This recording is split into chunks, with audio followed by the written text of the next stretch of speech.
কোরআনের ভিতরে সবচেয়ে বড় ঝগড়া বাঁধানো যে আয়াতটা, ঝামেলা করা যে আয়াতটা এবং গণ্ডগোল সৃষ্টিকারী যে আয়াতটা, সেটা আমি আজকে আলোচনা করব। অবাক হচ্ছেন, বিস্মিত হচ্ছেন, হতভাগ হচ্ছেন, উদ্বেলিত হচ্ছেন, আন্দোলিত হচ্ছেন? কোনো দরকার নাই। দেখেন কি বলা হয়েছে, শোনেন। কে বলতেছে? আল্লাহ বলতেছে, সৃষ্টিকর্তা বলতেছে। কে? সৃষ্টিকর্তা নিজে বলতেছে। কি বলে শোনেন। যখন যখন আমি ওকে সুমাঠ করব, অর্থাৎ মূর্তিকে, কার মূর্তিকে? আদমের মূর্তিকে যখন আমি সুমাঠ করব এবং ওতে আমার রূহ সঞ্চার করব, তখন তোমরা তার প্রতি সিজদা অবনীত হও বা হও। এটা আছে পবিত্র কোরআন শরীফের সূরা হিজরের 29 নম্বর আয়াতে। বোঝা গেছে? এই যে মূর্তিকে সেজদা দেওয়া বা পূজা দেওয়া, এইটা নিয়ে এই মানুষের সাথে মানুষের দ্বিধা দ্বন্দ্ব, মারামারি, কাটাকাটি, গুলোগুনি, এক ধর্ম ভাঙ্গে বহু ধর্মে বিভক্ত হয়ে গেছে। দেখেন, যখন, আবার বলি আয়াতটা যেহেতু অতীব গুরুত্বপূর্ণ আয়াত, যখন আমি ওকে সুমাট করব, অর্থাৎ মূর্তিকে, যখন আমি আদমের যে মূর্তি, কাদা দিয়ে যখন এই মাটি, কাদাই, কাদা যখন মূর্তি করব, যখন একটু শক্ত করব, তখন তোমরা তাকে কি সেজদা করো। অন্য আয়াতে আছে, আল্লাহ পাক ফেরেশতাদেরকে বললেন যে তোমরা কাদা দিয়ে মানুষ তৈরি করো, হ্যাঁ, এবং তাকে সেজদা করো। সমস্ত ফেরেশতারা সিজদা করলো, খালি আদম সিজদা করলো না। মনে আছে সে কাহিনী? এই তো গণ্ডগোল। আর একটা ঝামেলাযুক্ত আয়াতের কথা বলি, ঝামেলাযুক্ত আয়াত। পবিত্র কোরআন শরীফের সূরা আনামের 163 নম্বর আয়াত। কি বলছি? গুগলে যাবেন, গুগলে যে আপনি লিখবেন সূরা আনআম আয়াত নম্বর 163, অর্থাৎ 163, 163 সার্চ দেবেন। এখানে দেখা যাবে যে মুসলমানদের মধ্যে আমি প্রথম, আমি সেরা। এ কথা কে বলতেছেন? হযরত ইব্রাহিম আলাইহিস সালাম বলতেছেন। তাহলে ইব্রাহিম আলাইহিস সালাম যদি পৃথিবীর প্রথম মুসলমান হয়ে থাকে, তাহলে এর আগে যে সমস্ত লোকজন আসছিল তারা তো মুসলমান না। তো ভাই, এটা তো ঠিক কথা বললে, সবই তো মুসলমান না, সেটা প্রমাণ করে না। কারণ হজরত আদম আলাইহিস সালামের দুই পুত্র ছিল, জানেন তো? হজরত আদম আলাইহিস সালামের দুই পুত্র ছিল, একজনের নাম হচ্ছে হাবিল আর একজনের নাম কাবিল। তো হাবিল কি করত? হাবিল যেহেতু জীবজন্তু পালন করত, আর কাবিল কৃষিকাজ করত। এখন একজন মেহমান আইছে ঘরে আছে আম, আমি আম দিলাম, অথবা ঘরে আছে কাঁঠাল দিলাম, অথবা আম কাঁঠাল কিছু নাই, আমি দোকান থেকে বিস্কিট, চানাচুর, চিপস, চকলেট, চা যা পারলাম এনে দিলাম, তাই না? আমার সামর্থ্য অনুযায়ী মেহমানকে কি আপ্যায়ন করবো, তাই না? এরকম। তো যেহেতু দুই ভাই, এক ভাই যদি আর এক ভাইয়ের কোনো জিনিসপত্র নেয়, তাহলে একটা ঝামেলা সৃষ্টি হবে না? এজন্য যে ভাই পশু জবাই দেয়, তিনি কী করে? পশুর মাংস কেটে উঁচু জায়গায় রেখে আসে, ডিবি উঁচু জায়গায় বা বেদির পর রেখে আসে। আর এক যে ভাই যে কৃষিকাজ করে, সে ফলাদি, কলা, কচু, ডাব, নারকেল, বেল, তাল, হ্যাঁ, এটা রেখে আসতো, যেটা হিন্দুরা আজও করে। হিন্দুরা কিন্তু আজও এই পূজার সময় এই সমস্ত ফলাদি এগুলো কি দেয়? ভোগ দেয়, ভোগ। ঠিক আছে?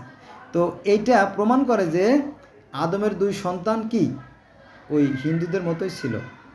ওই যে একজন পশু জবাই দিয়ে তার মাংস পাহাড়ে রেখে আসতো, উঁচু পাহাড়ে, পর্বতের উপরে রেখে আসতো, আর একজন ফলাদি রেখে আসতো।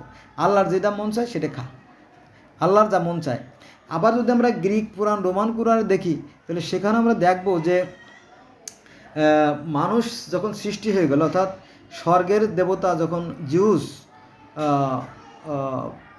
এপিমেথিউসকে বলো, তুমি জীব জন্তু, গাছপালা, লতা, কীট পতঙ্গ, প্রজাপতি এগুলো সৃষ্টি করো, আর প্রমিথিউসকে বললো তুমি মাটি দিয়ে মানুষ সৃষ্টি করলো।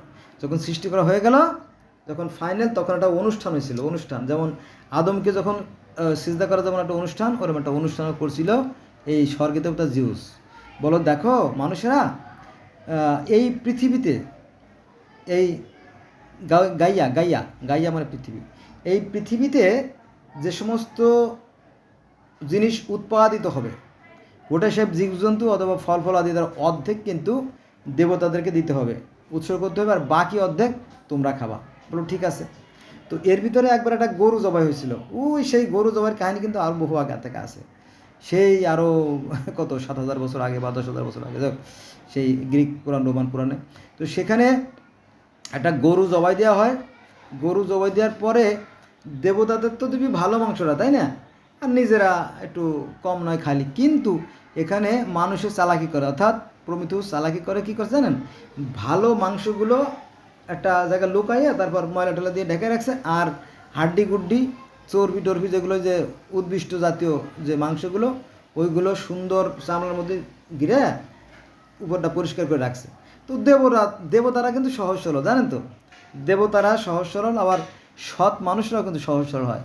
যারা একটু কম শিক্ষিত বা বাটপাট চিটার, এরা কিন্তু চালাক চতুর বেশি হয়। হ্যাঁ, কিন্তু এই চালাক লোকরা কিন্তু আবার ঠইগেও যায় বেশি। যাক, তারপরে ওই দেবতা তারা মুখ দিয়ে খায় না, পরে ওই যে মাংস ওগুলো আগেকার দিনে মানে আরও হাজার হাজার বছর আগে, লাখ লাখ বছর আগে যে সমস্ত কুরবানি হতো, সেই মাংসগুলোকে জ্বালিয়ে দেওয়া হতো, পুড়িয়ে দেওয়া হতো। হ্যাঁ, পোড়াই দিলেই সেটা ঈশ্বর খেয়ে নিত, এরকম কল্পনা করা হতো। আগুনে খাওয়া মানে কি ঈশ্বরে খাওয়া, আগুনে খাওয়া মানে ঈশ্বরে খাওয়া। তো যাক, ওগুলো আগুনে জ্বালাই দিয়েছে, কিন্তু দেখা গেল যে এর মধ্যে আড্ডি চর্বি ছাড়া কিছু নাই, মাংস নাই। তখন সেই স্বর্গের দেবতা জিউস ক্ষেপে যায়, রেগে যাওয়ার পরে আগুনই নিয়ে যায়, তাই মানুষের কাছ থেকে আগুন নিয়ে যাব যাতে ওরা কষ্ট পায়, বোঝা গেছে। তখন জিউস যখন আগুন নিয়ে যায় তখন পৃথিবী অন্ধকার হয়ে যায়। এই অন্ধকারের কাহিনী কিন্তু গোটা ইসলাম ধর্মেও আছে, অন্ধকারের কাহিনী ইহুদি খ্রিস্টান ধর্মেও আছে, অন্ধকারের কাহিনী সেই মিশরীয় ধর্মেও অন্ধকারের কাহিনী আছে, হ্যাঁ, এবং এই রোম সমস্ত ধর্মে এই অন্ধকারের কাহিনীটা আছে। সেখানে আজকে যাব না, ঠিক আছে। তখন অন্ধকারে পৃথিবী অচল হয়ে যায়, তখন পৃথিবীর মানুষ কষ্ট কষ্ট আর কষ্ট। তখন এই প্রমিথিউস কী করে, স্বর্গের থেকে আবার সেই দেবীর কাছ থেকে আগুন চুরি করে নিয়ে আসে। তখন তারপরে প্রমিথিউসের পর পানিশমেন্ট, শাস্তি শুরু হয়ে যায়, এবং তাকে ধরে নিয়ে একটা পাহাড়ে আটকে রাখে, এবং প্রতিদিন সেই জিউসের যে ইগল ছিল সেই ইগলে এসে তার কলিজা ছিঁড়ে খেত। এরকম শাস্তির কথা আছে। তার মানে কি, স্বর্গ নরকের কথা, তারপরে সেখানে শাস্তির কথা, মিজান দাড়িপাল্লার কথা, সেই পুল সিরত পার হওয়ার কথা, এরকম বহু বহু ধর্মে আগের থেকে আছে। তো বন্ধুরা, আপনারা কারো ওই পানি পড়া তেল পড়া মার্কা কবিরাজের ধোকায় পড়বেন না। আমরা গোটা পৃথিবীর মানুষ, আমরা একই স্রষ্টার সৃষ্টি, একই আদমের সন্তান। আমাদের জন্য একটা চাঁদ বরাদ্দ করা আছে, একটা সূর্য বরাদ্দ করা আছে। আমরা গোটা পৃথিবীর মানুষ অক্সিজেন গ্রহণ করি। আমরা পৃথিবীর প্রত্যেকটা মানুষ সুখে হাসি, পৃথিবীর প্রত্যেকটা মানুষ দুঃখে কাঁদি, পৃথিবীর প্রত্যেকটা মানুষ শীতে কাঁপি, পৃথিবীর প্রত্যেকটা মানুষের আবেগ অনুভূতি এক এবং অভিন্ন। আসুন, আমরা ধর্ম নিয়ে বিভেদ করব না। আমি পৃথিবীর বিভিন্ন ধর্মের ছাত্র। আপনাদের যদি ধর্ম সম্পর্কে maybe any kinds of religion, যে কোনো ধর্ম হতে পারে, you may ask to me. হ্যাঁ, আপনি আমাকে প্রশ্ন করতে পারেন। I shall try to be give your answer. আমি আপনার উত্তর দেওয়ার চেষ্টা করব। ওকে, নো মোর টুডে, আজ আর নয়। Thanks a lot for watching my video.